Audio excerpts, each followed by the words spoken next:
নমস্কার বন্ধুরা, আমি মৌসুমি চলে এসেছি নতুন ব্লগ নিয়ে।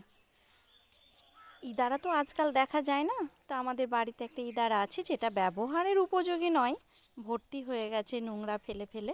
কিন্তু এক সময় এটা ব্যবহার হতো, যেটা আমাদের বাড়ির লোকই এটা ব্যবহার করত।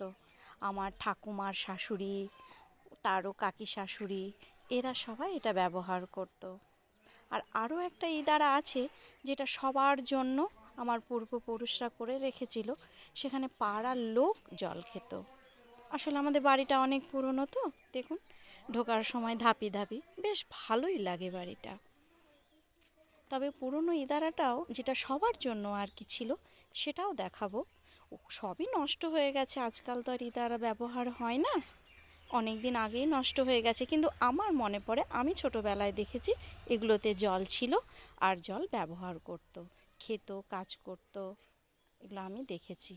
বন্ধুরা, আবার অন্য একদিন পুরনো সেই সবার ইদারাটা যেটা সবাই ব্যবহার করত সেটা দেখাবো। আজ এখানেই থাক বন্ধুরা, আবার কথা হবে।